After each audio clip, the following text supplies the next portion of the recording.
It's not so bad. Yeah. It's more tingly than hot. Yeah. Enjoy your meal, guys.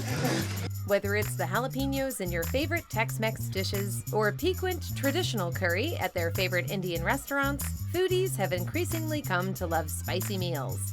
If your eyes aren't watering, are you really eating? But many of the commonly held beliefs about spicy foods are either partially or entirely inaccurate. So today, we're going to take a look at some surprising facts about spicy foods. Before we get started, be sure to subscribe to the Weird History Food channel, and after that, please leave a comment and let us know what other popular food styles you would like to hear about. Okay, time to turn up the heat. So, first things first, there are 5 basic types of taste: sweet, salty, sour, bitter, and umami. Spicy isn't one of them, because spicy technically isn't a taste. So what is spicy? Well, according to the National Library of Medicine, the so-called flavor we refer to as spice is actually just a pain signal sent by the nerves that transmit touch and temperature sensations. Yep, spice is basically just the sensation of your mouth being injured. And in foods seasoned with chili, that injury comes from a substance called capsaicin, which causes the dual sensations of pain and heat. When adventurous eaters experience a numb tongue after eating particularly spicy food, it's the body's way of warning them of possible harm. But despite the biological reaction to capsaicin, the only real threat chilies provide is an excessively fiery mouth and throat, heartburn, upset stomach, or an intense experience in the bathroom. If you are a fan of spicy foods, or one of those YouTube shows where famous people struggle to eat hot wings, my life's on fire right now! Then you've heard of the Scoville scale. The scale, which measures how hot a food is, was developed by Wilbur Scoville in 1912. And while you might assume he was a chef or some kind of food doctor, in actuality, he was a pharmacist at Parke Davis Pharmaceutical Company in Michigan. His job was to find the perfect amount of heat for their pain-killing cream, heat liniment. To relieve the pain of muscular rheumatism, lumbago, or backache, get heat liniment. But since capsaicin was the main active ingredient, it was important for the company to know how much of the chemical various peppers held. That way, lab personnel could precisely measure the amount necessary for the perfect pain-relieving product. Forced to rely on taste to determine the heat scale of each variety of pepper, researchers needed a scientifically accurate measurement, or at least something close to one.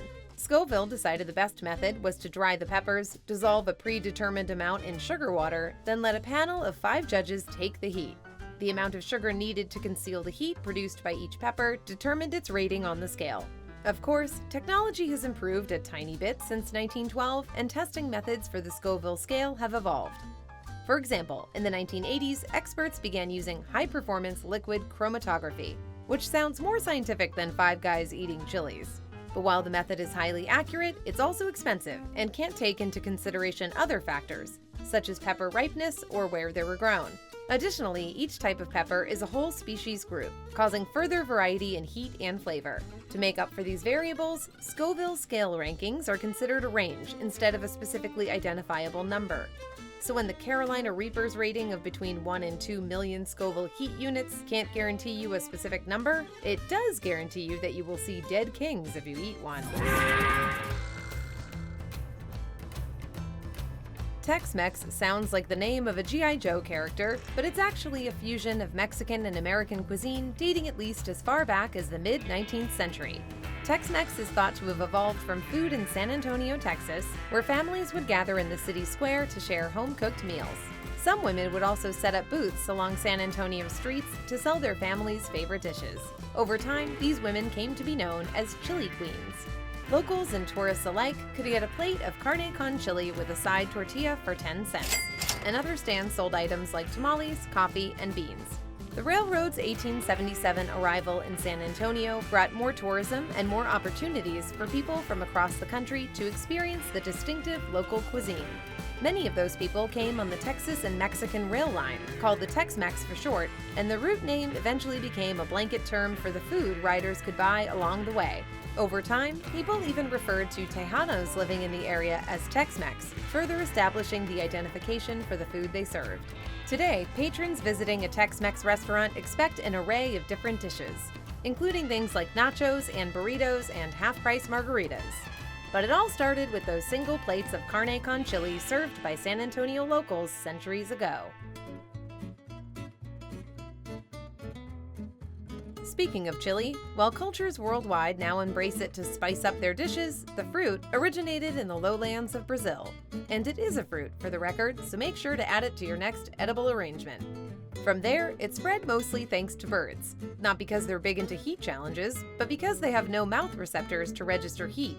That means they'll scarf down chili peppers like there's no tomorrow, later excreting them in their droppings. Migration patterns of various bird species spread the seeds throughout the area, allowing for different varieties to thrive depending on the regional climate. When Christopher Columbus visited South America in the late 1400s, he enjoyed chilies so much that he brought specimens back with him to Spain, where we assume he was thrown in prison after scalding the lips of Queen Isabella. From there, the fruit traveled the trade routes to be dispersed throughout the world. Despite its distinctively Asian influence, Sriracha from Huifeng Foods is manufactured in the distinctively non-Asian locale of Irwindale, California, which is otherwise known for its rock quarries. Recipes for the mass-produced condiment originated in the small Thai city of Sriracha, which is where the sauce got its name from. And while families throughout the region prepared their own versions for generations, it was Vietnamese-American immigrant David Tran who introduced his version of the sauce to the U.S. in the 1980s. Tran's Irwindale-based factory uses peppers grown in Mexico to produce around 3,000 bottles of sauce per hour and 200 tons of sauce per week. So, enough for a single table of stepfathers at a barbecue. The factory creates so much sriracha it's irritating. Literally. It is irritating my family and my household. In 2014, area residents deemed the facility a public nuisance. According to their claims, the air was contaminated with so much chili that locals were developing nosebleeds and breathing problems. Still, it's not just the aromas wafting from the factory that has caused stores to keep sriracha off their shelves. Over the years, Huifeng Foods has experienced 2 sriracha shortages caused by excessively warm and dry growing seasons in Mexico. And in April 2023, the Los Angeles Times reported that the year might see another decline in sriracha availability. So that's probably good news for the rock warriors of Irwindale. In the Western world, curry is synonymous with Indian cuisine, but the flavorful spice actually comes to us from the same people that gave the world Paddington Bear and colonialism, the British. As settlers made their way from the UK to India to settle under the British Empire, they grew to love local dishes like Rogan Josh, do piazza, and korma. Brits combined the numerous flavor profiles to create one single spice, curry powder. The mix usually contains things like coriander, cumin, cardamom, cinnamon, and some other things that don't start with the letter C, like fennel, mace, turmeric, ginger, and garlic. These spices have been a part of local cuisine in the area for somewhere in the neighborhood of 4,000 years, which makes them roughly as old as the concept of writing. These Indian-based and British-altered recipes eventually made their way back to the UK, and cookbooks adopted the spice. When you hear the word Chipotle, you might think of that place that serves giant leaky burritos. Or you might even think of the pepper.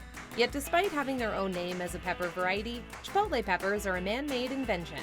They're created from a process of smoking and drying jalapeno peppers. We feel so deceived. The jalapeno can either be smoked whole or sliced in half and de-seeded, although whole peppers carry a spicier punch. Afterward, the jalapenos go into a smoker filled with wood chips and set at low heat for 48 hours. The drier the peppers become, the more flavor they retain. From there, they can be rehydrated and chopped or ground into a powder to flavor foods, or to blow into your opponent's eyes during a wrestling match. Miss to the face! Over the past decade, former Frito-Lay employee Richard Montanez has inspired crowds with his motivational story of how he went from being the company's janitor to the vice president after creating the Flaming Hot Cheeto. According to Montanez, he outmaneuvered corporate opposition and ambitiously presented his life-changing idea of Cheetos that make your mouth hurt to Frito-Lay's CEO Roger Enrico. Thanks to his tenacity and determination, he persuaded the company to produce the flavor variety, allowing him to climb the corporate ladder as the world enjoyed his flaming hot creation. His story was even made into a movie, the 2023 film Flamin' Hot. Burns good or burns bad? It burns good. But according to investigations by multiple credible news outlets and interviews provided by other Frito-Lay employees, it's not true. Frito-Lay executives, along with others who worked for the company at the time Flaming Hot Cheetos were being created, say the mixture was actually first made by the spice company McCormick, who pitched it to Frito-Lay in 1989. The team that developed the product was then managed by a woman named Lynn Greenfeld. While some executives did recall Montana's pitching a similar product, they said he did it in 1992, long after Flamin' Hot had been developed and its name trademarked. Hailing from Japan, wasabi peas are dried peas coated in layers of real or imitation wasabi, hence the name. They're basically just legumes with few added ingredients, so some nutritionists and spicy food lovers consider them a healthy alternative to junk foods. However, the sinus-clearing snack does have a few drawbacks. For example, 1 ounce usually contains around 130 calories, making it easy to accidentally ingest enough to be considered a meal for those who can handle the heat. Another drawback is that the dried green peas don't carry much nutritional value on their own, and some people who can stomach more than a handful of the spicy snack warn that wasabi peas can temporarily harm the taste buds, leaving foods tasting bland and unappetizing for days afterward. That is, every food except wasabi peas. Initially sold in the UK before the fiery snack made its 1971 US debut, Andy Capp's hot fries were inspired by a popular British cartoon character. Popular? Really? Well, I guess he did get some hot fries named after him. The Spicy Chips mascot made his debut in the comics section of British papers way back in 1957. Andy Capp, a perpetual barfly who regularly got into fistfights with his nagging wife, seems like an odd choice for a brand ambassador. Even the strip's creator, Reg Smythe, later admitted regret over his character's mistreatment of his wife, Flory. But someone evidently decided that Andy Capp's love for beer and chips, which is the British term for French fries, made him the ideal candidate for these fry-shaped alternatives to snack chips. And the rest is accidental purchase from a vending machine history. So what do you think? How spicy do you like it? Let us know in the comments below, and while you're at it, check out some of these other weird history food videos.